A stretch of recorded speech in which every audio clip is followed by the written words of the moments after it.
Bonjour à tous et bienvenue dans le JCN Show numéro 154. Aujourd'hui, on va parler du récent Tour de France, des performances de la Jumbo et de Jonas Vingegaard. Mais avant tout, Alex, t'as allé rouler? T'as essayé l'enfer basque ce week-end, non? Ouais, première fois, je me suis fait Arsamendi. Ah, c'est vraiment très dur. Hein. Et on va le voir d'ailleurs, parce que tu l'as monté aussi pour une de nos prochaines vidéos. Et c'est ça. Maintenant, sur Strava, on voit tout. Tout. Mais non, franchement, c'était assez dur. Et toi, qu'est-ce que t'as fait? Moi, j'ai fait un peu de gravel. Je suis monté le pic du midi. C'était cool. C'était cool. Mais évidemment, le club Strava GCN sert à ça, à montrer absolument tout ce qu'on fait le week-end. Parce que nous, on bosse le week-end. Hein. Toujours boulot. Allez, c'est parti. Donc on va voir point par point comment Jonas Vingegaard a construit sa victoire, et notamment sur le contre-la-montre de l'étape 16. C'est là où il a marqué les esprits et créé les plus gros gaps au niveau du temps. Donc je pense que c'est une très bonne chose qu'on revienne principalement aussi là-dessus. Ouais, à savoir que c'est là où il a mis un grand coup sur le casque de Pogacar. Je pense qu'il s'est vengé. Pas que sur le casque. Il s'est vengé. Pas que sur le casque. Ouais, mais il a rendu, ils se sont rendus coup pour coup. Donc non, franchement, voilà, c'est plus qu'un gros coup sur le casque. Hein. C'est sur le corps entier, dans l'esprit, dans... Ouais. Non, c'était quelque chose. Hein. Moi, je pense que c'était la vengeance de la Jumbo. Clairement. Ouais, ils se sont vengés de... C'était 2020 ? Ouais, de Roglic. Ouais, malheureusement, mais bon. Donc, point par point. Déjà, on peut parler de la reconnaissance. Oui. Du parcours. Ouais, reconnaissance, je pense que tout le monde a fait la même chose, hein, concrètement. La reco, c'était le seul contre-la-montre du Tour. Donc c'est une certitude qu'ils sont venus le reconnaître avant le Tour. Ouais. Et après, évidemment, pendant le Tour, la veille ou le jour même. Mais c'est vrai que, oui, je pense que là-dessus, c'est tous les deux grands leaders. C'est une évidence. Ouais, mais quand tu regardes, on a vu que sur le contre-la-montre, les premiers coureurs, on a eu énormément de chutes dans les premiers virages. Et après, on a vu Tadej Pogacar passer sur les premiers virages sur un rythme, on va dire, de sécurité, alors que là où Jonas, il a clairement pris les virages placard dès le début. Ouais, mais ça, c'est plus une question de mental, c'est plus une question de...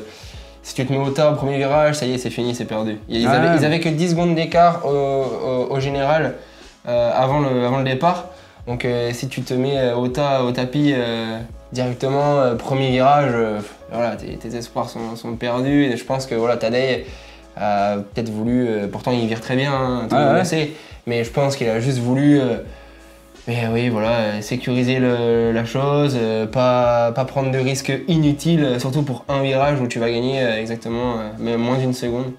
Donc je pense pas que c'était nécessaire. Après voilà, là ça a vraiment mis de l'engagement dès le début, on l'a senti très motivé, il y a le maillot jaune sur les épaules. Et je pense qu'il a voulu rentrer dans le jeu tout de suite. Et je sais pas si t'as vu, mais Tom Dumoulin a regardé et a analysé le contre-la-montre et de la façon dont tournait Jonas Vingegaard. Il a dit que c'était genre l'apogée du contre-la-montre avec de prendre autant de risques. Ouais,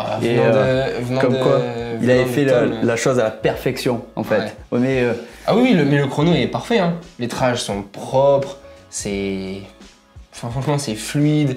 Il n'y a aucun moment où on sent qu'il s'est fait peur. Et la puissance, elle est stratosphérique, on va le voir après. Mais non, oui, mais après venant de Tom, qui a été champion du monde, c'est quand même c'est un beau compliment, mais il était aussi l'un des rois du chrono. Oui. Et oui, il sait de quoi il parle. Et qu'est-ce que tu penses? On a regardé un peu les images, on a essayé d'analyser. Et par exemple, on avait vu l'équipe Ineos il y a quelques années avec derrière Filippo Ganna qui avait joué sur la contre-poussée, c'est-à-dire qu'ils avaient rajouté des vélos sur la galerie pour pouvoir créer, on va dire, une poussée de l'air, oui voilà, une bulle à l'avant de la voiture.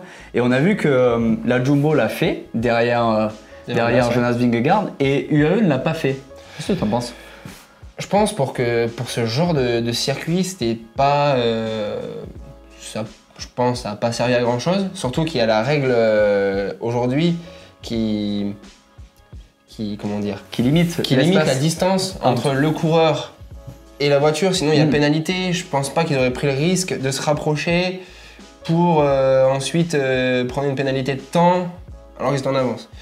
Donc je sais pas si vraiment ça a servi à quelque chose. Après c'est sûr que avec le vent de face, quand le vent vient dans les vélos, dans la galerie et se repousse, là évidemment c'est efficace. Après on n'avait pas les informations et on n'a pas regardé d'ailleurs, mais on n'a pas toutes les informations. Est-ce que les parties vont de face, mais au début le chrono c'est un peu faut pas monter tout le temps, donc ouais je pense pas que ça soit efficace. Et puis là on parle des dixièmes de seconde. Oui c'est des dixièmes, après c'est vraiment des gains marginaux hein, concrètement qui jouent sur certains chronos. Exemple un chrono comme Tirreno Adriatico où c'est tout droit, vent de face à l'aller, vent de face au retour ou à l'inverse selon les années. Là oui évidemment c'est efficace, mais il faut pouvoir se rapprocher. Et sauf que vu qu'il y a le règlement, normalement, c'est pas bon. Ouais, donc pas d'erreur due à eux là-dessus. Hein. Non, bah, puis le fait qu'il n'y ait pas autant de vélos que chez la Jumbo sur la galerie, je trouve ça plus honnête. Ouais, ils avaient plus confiance au matériel, ça doit être ça. Oui, ça doit être ça. Ensuite, on a Tadej, ouais, tu disais que Tadej, on avait marqué comme point que Tadej était plus libre sur les réseaux. Ouais, en fait... Moi, ce que je vois de l'extérieur, parce que je les connais pas, j'ai pas couru avec eux. Oui. Et moi, ce que je vois, c'est d'un côté Vingegaard qui ne rigole jamais. On dirait qu'il est concentré à 200% dans son travail, dans sa performance. Et à côté de ça, t'as Tadej Pogačar qui est hyper ouvert, hyper joyeux, qui hésite pas à faire des blagues, même si les blagues sont scénarisées sûrement. Quand il va acheter une baguette de pain pour Instagram. Bon, voilà, on sait qu'il en joue, mais le contraste, est-ce qu'il y a vraiment des différences fondamentales sur l'implication dans l'entraînement? Je pense, non, pas du tout. Ben non, moi je pense qu'ils ont juste deux personnalités totalement différentes. Que Jonas, on est au Tour, il axe sa saison pratiquement que sur le Tour de France. Que Tadej, lui, a d'autres axes de travail, a d'autres compétitions aussi, parce que voilà, il a quand même gagné cette année encore le Tour des Flandres. Toutes les classiques. Pratiquement tous les classiques. Non, mais voilà, il a pas que le Tour à penser, et je pense aussi que c'est une façon d'extraire le stress qu'il peut ressentir. On sait qu'il a énormément de pression, tout le monde l'attend. Et oui, je pense qu'il y a des trucs qui sont scénarisés, comme la baguette de pain, parce que c'est très français, etc. Ouais. Mais à la fois, voilà. C'est hyper cool. Ah, mais c'est hyper cool. Et pour avoir roulé avec, c'est un garçon qui est très très cool. Je le connais depuis junior, on court ensemble. Et c'est vrai qu'il est hyper cool, hyper ouvert, il est très joyeux tout le temps. C'est vraiment, comme on voit sur les réseaux, il est comme ça dans la vraie vie. Il n'y a rien de scénarisé là-dessus par contre. C'est quelqu'un de... Mais par contre, je l'ai vu à l'entraînement. J'ai quand même fait beaucoup de stages avec. Bah oui. Et ouais, il s'entraîne vraiment énormément. Donc il n'y a pas de raison de pouvoir... C'est pas parce qu'on rigole qu'on n'est pas sérieux à côté.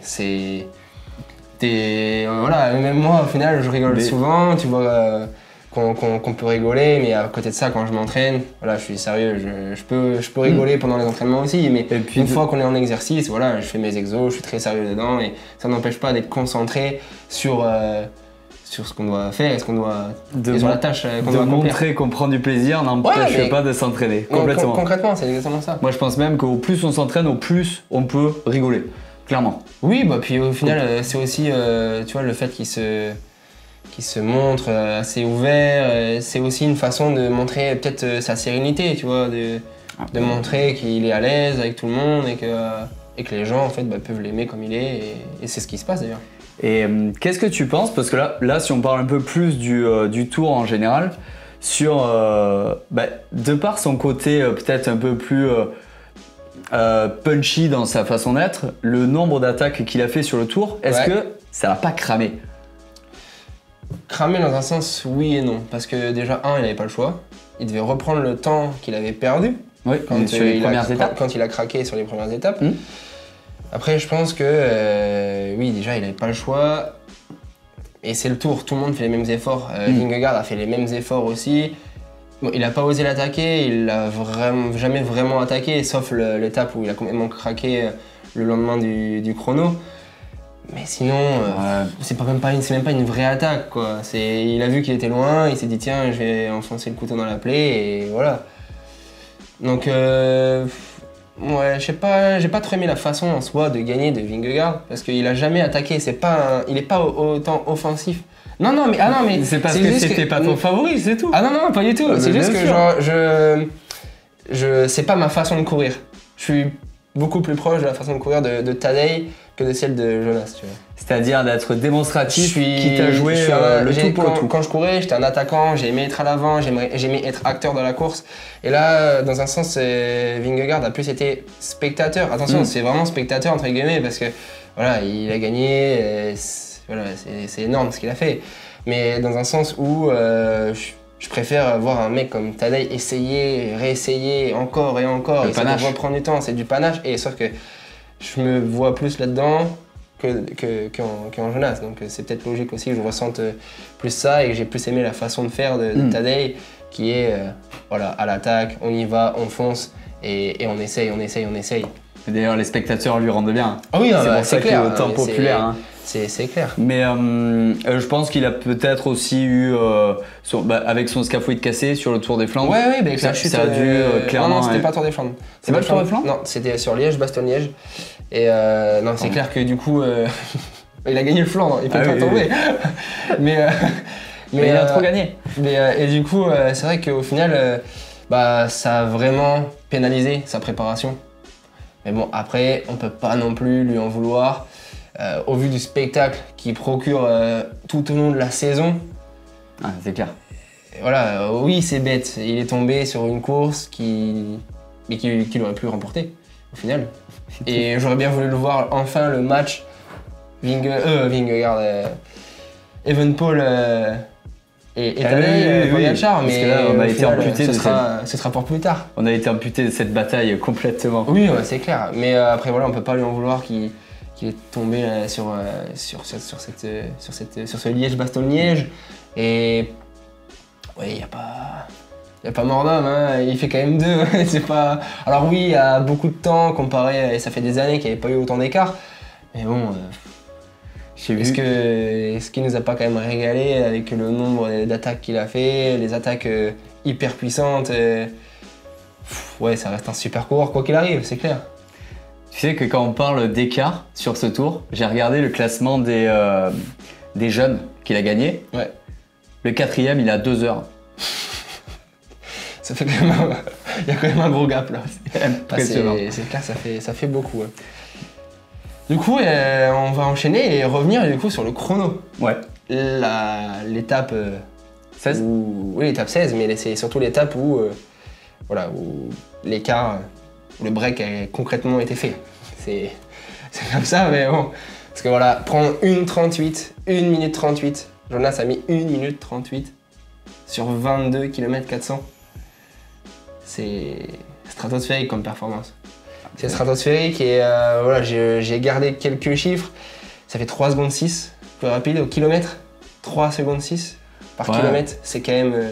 Tu sais, moi en tant qu'amateur, 3 secondes au kilomètre, 1, 2, 3, bon, c'est pas tant que ça quand même. Ouais, mais chez les pros, déjà quand tu prends 1 seconde par kilomètre, c'est déjà énorme.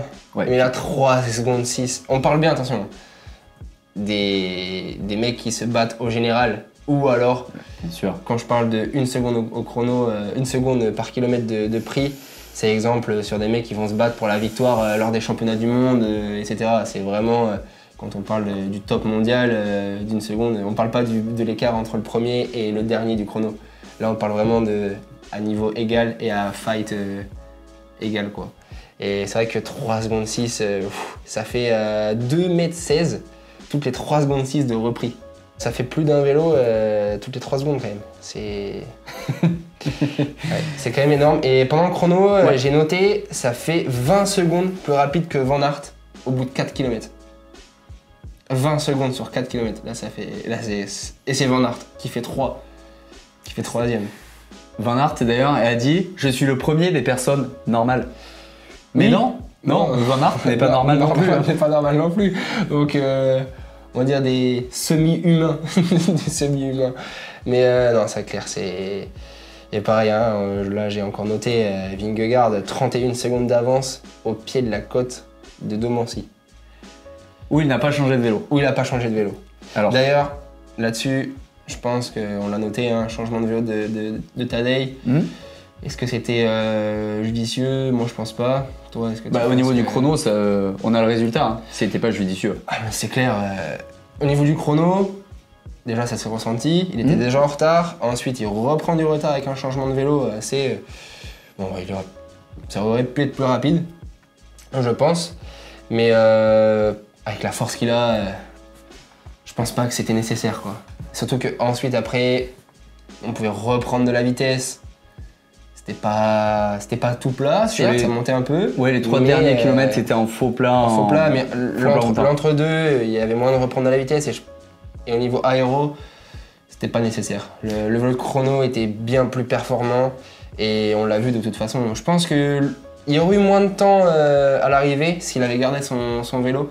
Je pense que 1 minute.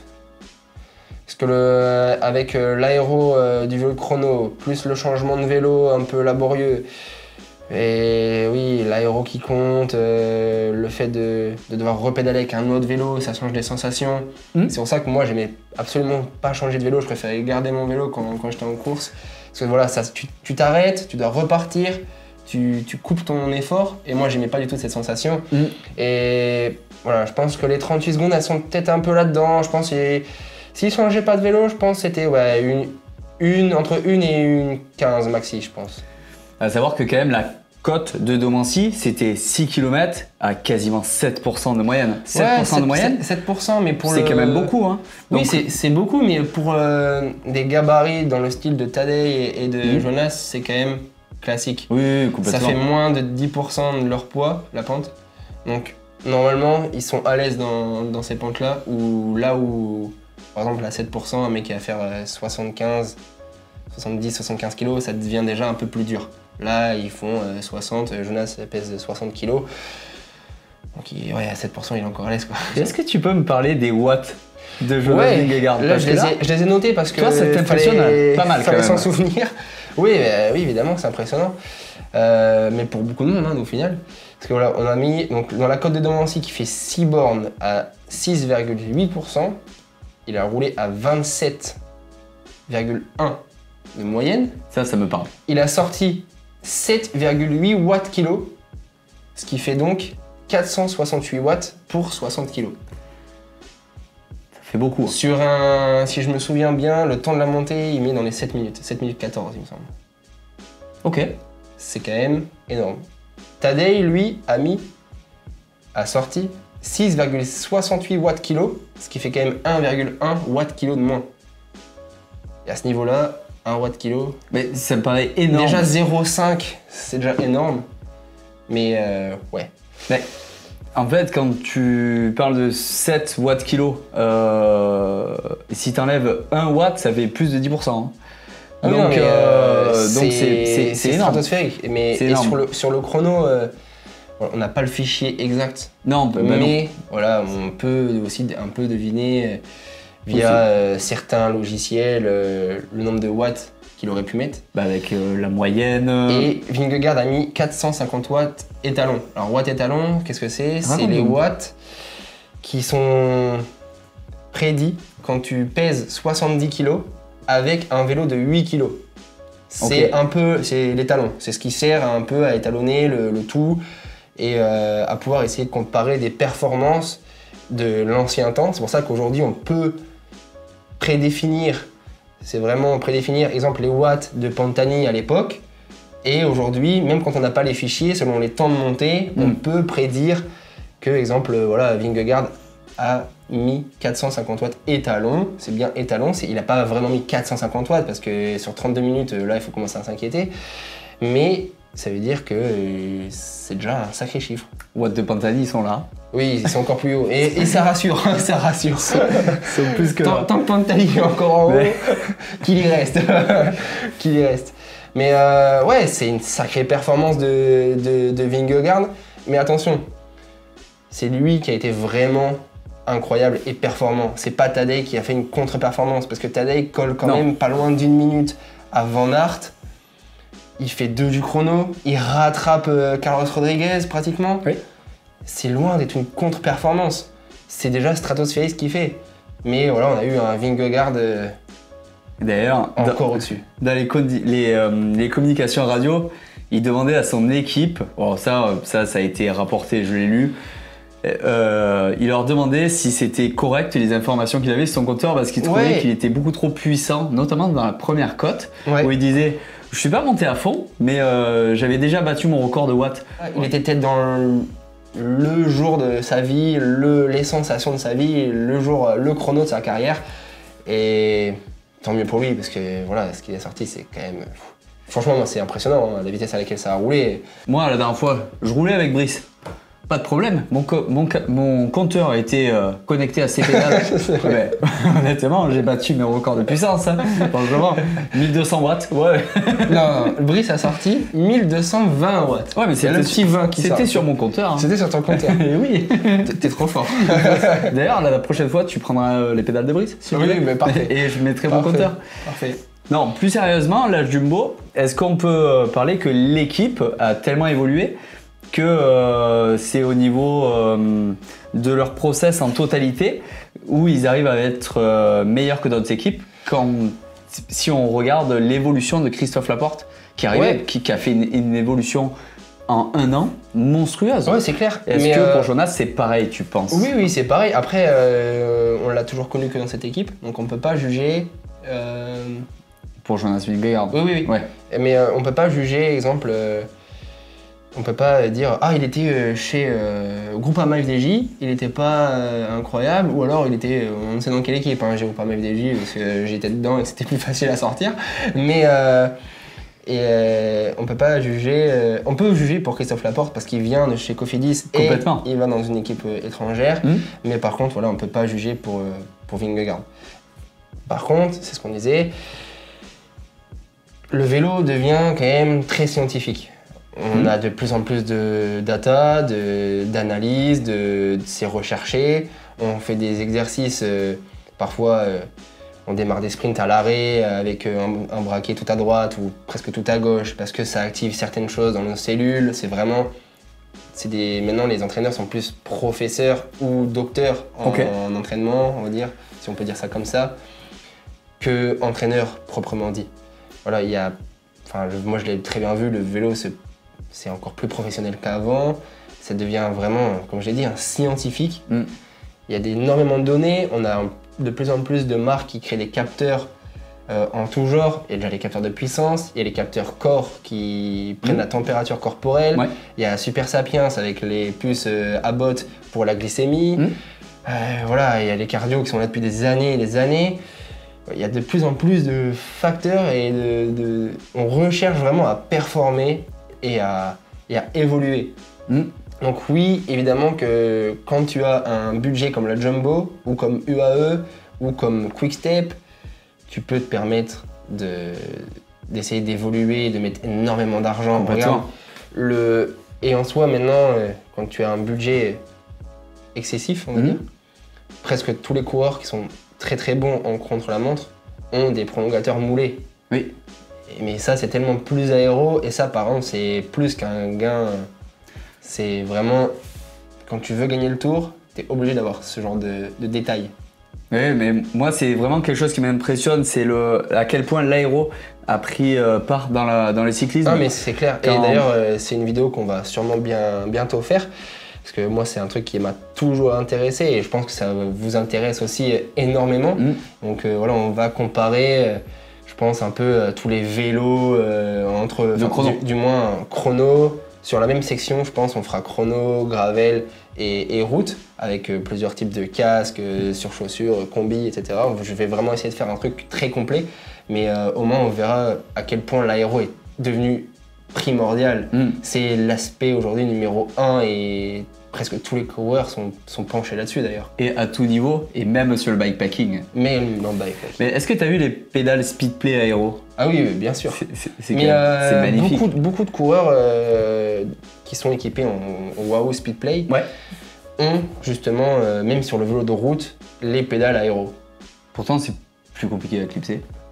Bah, ça t'enlève une face, quoi. Tu descends jamais du vélo au final chez les pros. Oui, l'aéro est tellement devenu important, il y a tellement de détails que je pense que c'est important d'en parler. Dans une vidéo exclusivement réservée à ce sujet. Je pense aussi. Mais là, ça va faire un peu long. Parce qu'il y a tellement de choses à dire.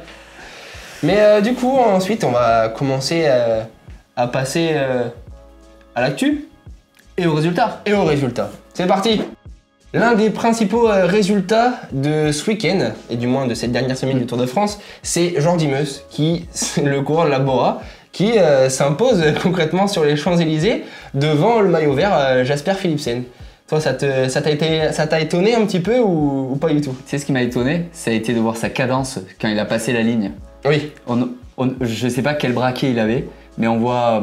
Je sais que tous les sprinteurs, généralement, ont une cadence vraiment haute sur les sprints. Ouais, c'est vrai, ouais. Lui, on aurait dit qu'il était à 70 de cadence. Je pense qu'il avait. Ouais, c'est la différence. Il avait peut-être un plateau de 60. Je sais pas, il faudrait se renseigner, mais c'était incroyable. C'est ça qui m'a le plus impressionné dans cette victoire. C'est clair. Mais en tout cas, c'est cool parce que franchement, c'est une très belle victoire. Et bon, je connais Jasper, j'aurais bien voulu qu'il gagne aussi, mais bon, il a déjà gagné l'année dernière, faut pas gagner tous les ans. Moi, j'étais pour Cavendish. Ouais, mais il était plus là, donc ça va être compliqué. Comme la coutume le veut aussi, voilà, chaque dernier jour du Tour, les marques nous présentent des super beaux vélos full custom pour les maillots distinctifs. Bon, Colnago, je pense qu'ils auraient préféré sortir un vélo jaune. Mais bon, je pense du coup, je pense qu'il l'avait aussi, mais du coup, voilà, ils n'ont pas sorti de vélo. Il y avait le Trek qui était magnifique. Ouais, on a retrouvé le Trek de Giulio Ciccone. Giulio. Tout droit sorti d'un petit four à pizza. Il avait tout. Hein. Mais il avait tout, franchement, très très classe, blanc avec les petits pois rouges. Ouais, franchement, c'était vraiment sympa. Après, il y avait ton vélo préféré? L'Aérode en vert, mais il l'avait sorti la semaine d'avant. Il l'a eu pendant presque tout le tour, évidemment, parce qu'il avait tellement de points d'avance qu'on savait qu'il allait gagner. Donc il a eu cette chance aussi de ne pas pouvoir l'utiliser que le dernier jour. Mais ça, qu'il est quand même... On va en parler, il est beau. Il est beau. Oui, il est vert. Mais après, je préférais quand même le vert d'avant. Ça aurait été plus clinquant, tu vois. Et après, il y avait le Cervélo, le S5. Par contre, là, j'ai vraiment adoré. J'ai pas fait attention, mais il me semble. Belle petite couleur jaune. À mon avis, il avait mis en mono encore. Ouais, il était en mono, ouais. Pour la dernière étape. Mono, et en plus, bon, les petits détails des poignets, sur les poignets, le SRAM écrit en jaune, la petite cassette et la petite chaîne or, avec les petits autocollants réserve or, avec des petits tubeless Vittoria. Oui, et je surtout le cadre, vraiment la couleur jaune, mais une belle couleur jaune, pas un jaune. Voilà, c'est pas un jaunasse. Ouais, c'est pas jaune. Par contre, c'était écrit. Il y a des petits détails avec marqué en grand jaunasse justement sur le côté. Et la façon dont c'est écrit, je trouvais vraiment ça sympa. Et pareil, les petits détails sur le dessus, 2022-2023 pour son doublé. Non, franchement, c'est cool. Pour la suite, comment ne pas revenir évidemment sur la dernière échappée sur le Tour de France de Thibaut Pinot avec une ferveur incroyable. Juste avant son virage. Avant son virage, solo dans son virage. Et on vous laisse évidemment les petites images pour en profiter. C'est incroyable. Je pense pas qu'il y ait besoin d'être commenté ce genre de choses, à part merci. Merci Thibaut pour ces nombreuses années. Et pour ma part, merci parce que j'ai été très fier de courir avec lui, d'avoir pu rouler pour lui. Et voilà, c'est un grand monsieur du vélo qui s'en ira en fin de saison. Ouais, mais ce qui fait plaisir, c'est de voir qu'il rassemble autant de personnes derrière lui. Et on a beaucoup de... jamais eu. Il y a beaucoup de personnes, il y a beaucoup de cyclistes qui sont plutôt introvertis.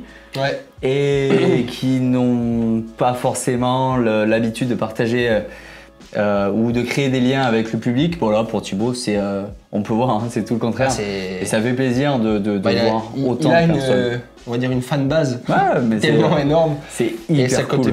Sa cote de popularité est tellement incroyable qu'on peut dire que merci, évidemment. Ensuite, on a Wout Van Aert, sujet un peu plus sérieux, on va dire, qui a quitté le Tour du coup pour rejoindre sa femme pour la naissance de son fils prénommé un petit Jérôme. Un petit Jérôme. Un petit Jérôme, donc bienvenue au petit Jérôme et au futur vainqueur du Tour 2040. C'est clair, parce qu'il paraît que les gènes se transmettent, hein, donc c'est exactement ça. Attention au...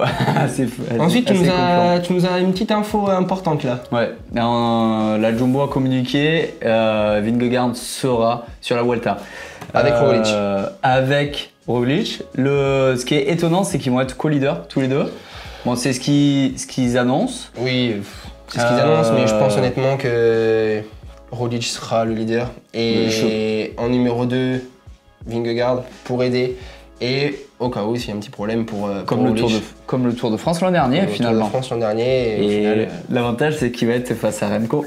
Et là, ça va être très intéressant. Ça va bagarrer. Après, moi, je vois plus vraiment la bataille Remco avec Roglic. Hein. Voilà, Jonas va sortir du tour. C'est son deuxième tour, ça va être l'après-tour. On va pas te faire confiance parce que niveau pronostic déjà sur le Tour de France. J'ai pas dit qu'elle allait gagner, je me prononcerai pas. Tu t'es fait je me suis viandé, ça arrive. Donc ouais, bon, on en parlera je pense que quand ça démarrera. Au moment venu. Ensuite, on va passer les filles. Non, c'est génial. Le Tour de France Femmes vient de démarrer, le Tour de France Femmes avec Zwift. Et on a eu la première étape à Clermont-Ferrand, qui était Clermont-Ferrand, avec des images fantastiques parce qu'on voit qu'il pleut souvent à Clermont-Ferrand. C'était des images, ils traversaient des forêts, c'était fantastique. Ouais, par contre, les images étaient belles. Sur 10 et plus. Exactement, avec les images d'Eurosport. Et par contre, au niveau bagarre, ça a bagarré direct dès la première étape. Ouais, c'est clair. Après, les étapes sont pas très longues chez les filles, donc ça se bagarre quand même assez souvent. Surtout qu'en plus, on a quand même eu SD Worlds encore, qui fait le festival avec Lotte Kopecky, la championne de Belgique, qui s'impose, hein, qui attaque à 9,7 km dans la côte du Durtol. Et elle devance sa coéquipière de 41 secondes. Et évidemment, elle prend le maillot jaune. Donc c'est quand même un bon petit matelas, hein, le petit 41 secondes. Après, on sait qu'elle passera pas la montagne, donc elle pourra pas gagner ce tour, malheureusement pour elle. Ce qu'on va voir, c'est est-ce que le maillot jaune va quitter l'équipe SD Worlds ou pas. Moi, j'en suis pas sûr, clairement. Non, mais peut-être il y aura un petit changement, peut-être. Mais il y a quand même Demi Vollering qui est très forte. Hein, et voilà, je pense qu'elle a de grandes chances aussi de remporter. C'est l'une des principales. Clairement, on va se régaler. Hein. Oh, mais c'est clair. D'ailleurs, on t'envoie au Tour des femmes, toi, dimanche prochain. Très bientôt. Ouais. Tu vas pouvoir nous ramener un peu des infos. Et là. en plus, ça va parler de vélo chrono. Ah ouais. Oui. Non mais cool, ça va être top. On a hâte de voir ça. Top. Côté maillot blanc, on a une Française, une Bretonne, Céline Kerbaol, qui est en tête du classement général des jeunes. Donc ça, c'est une bonne surprise, mais c'est surtout très cool, parce que une Française qui porte le maillot blanc, elle est en forme depuis ce début de saison, donc c'est chouette, hein, franchement, ça fait plaisir. Hein. Pourvu que ça dure. Surtout qu'elle a 34 secondes d'avance sur sa rivale principale, donc parfait. Bon, on va se régaler un petit matelas toute la semaine. C'est clair. Ensuite, sur GCN+, cette semaine, il nous faut un reportage sur une montagne espagnole, le mont Angliru, qui a été découvert en 1999 sur la Vuelta et qui est connu sur ses pentes raides. Donc c'est bien, sur GCN+, ils font souvent des films sur les montagnes incontournables ou les cols les plus connus. Donc moi personnellement, je ne l'ai jamais monté, je vais pouvoir me régaler et aller voir un peu ce que ça donne, quoi. On n'est pas loin, du coup on va parler aussi. Ah oui 29 février oui. Février. Non. 29 août 29 juillet. 29 juillet. Grosse activité ce week-end sur GCN+, et sur le Pays Basque, parce que samedi 29, en live, vous avez donc la Classica San Sebastián pour les hommes et pour les femmes le même jour. Avec la montée du Resquibel. La montée du Resquibel. Mais tu as déjà monté, toi? J'ai déjà fait San Sebastián. Et après, on a le Circuito de Quecho le dimanche 30 juillet, qui a été remporté par Juan Ayuso l'an dernier. Et au niveau du classement, année en année, en fait, à chaque fois, c'est que des leaders qui remportent cette course. Qui, c'est vrai que c'est pas la plus connue. J'adore ce nom. mais elle rassemble les plus grandes équipes et les plus grands coureurs. Donc maintenant, on va passer au vélo de la semaine. Ouais, c'est clair, avec un petit Mégamo Plus Elite en haut du col de Payère. T'as déjà fait Payère. Payère, on dit Payère. Alors j'ai déjà fait plusieurs fois, mais la dernière fois que je l'ai fait, c'était il y a 15 jours. Je l'ai monté en voiture. Hein. Ah. Ok, d'accord. Tranquillou. Il était plutôt facile. Mais du coup, ouais, donc ce petit Mégamo, il est équipé du groupe SRAM Rival AXS. Ouais, un groupe Rival qui marche plutôt bien. Ouais, et avec, super groupe. Avec des petites zips 303. On aime toujours les petites zips. Hein. Moi perso, je suis fan des zips. L'avantage, c'est que pour un vélo de cette gamme qui est pas ultra haut de gamme et ultra excessif en termes de prix, les 303 c'est à peu près 1,5 kg. Le groupe Rival AXS, c'est pas le plus léger, mais par contre ça permet d'avoir déjà la transmission AXS, donc sans fil à batterie, donc c'est cool, c'est encore une fois un beau vélo, et puis dans un cadre, sachant que le col de Payère, rien que d'aller faire la photo en haut, normalement on n'arrive pas bien à cadrer, parce qu'il y a un peu de buée sur le téléphone et puis on a tendance à être un peu fébrile. Est-ce que tu nous ferais pas une petite mention spéciale pour cette semaine? Ouais, cette semaine en fait sur Strava, on a le club Strava GCN et j'ai repéré la performance d'un gars du coin, Clément Bancon, qui s'est amusé à monter le plus grand nombre de fois le Tourmalet dans la même journée. Donc il a monté 8 fois le Tourmalet depuis Lucin-Sauveur, ce qui correspond à 300 km pour plus de 11 000 mètres de dénivelé. Donc autant vous dire, bon, félicitations à Clément. C'est clair. Hein, mais bravo. Si vous avez des challenges dans ce sens, n'hésitez pas à nous les envoyer, que ce soit sur Strava ou directement sur les différents comptes GCN, GCN en français bien sûr, parce que honnêtement, moi, toi ça te plaît, moi ça me plaît énormément. Moi un peu moins, mais toi c'est vrai que. Non mais moi c'est l'engagement. T'aimes ce genre de choses. C'est pas parce que tu vas pas très vite que tu gagnes pas de course que tu peux pas du tout faire de choses incroyables. Ah non mais c'est clair, là c'est vraiment c'est costaud. Et d'avoir une communauté comme ça, peu importe la vitesse, on va dire, c'est l'effort qui compte. Non, et là-dedans, le partage aussi. Et le partage. Donc envoyez-nous vos challenges. On est friands de ça. C'est ça, envoyez-nous vos commentaires. N'hésitez pas à liker cette vidéo si elle vous a plu. Et dans tous les cas, on va se retrouver la semaine prochaine. Déjà la semaine prochaine, mais cette semaine pour d'autres vidéos aussi. Ah oui. Comme d'habitude. Allez, bye bye. Ciao.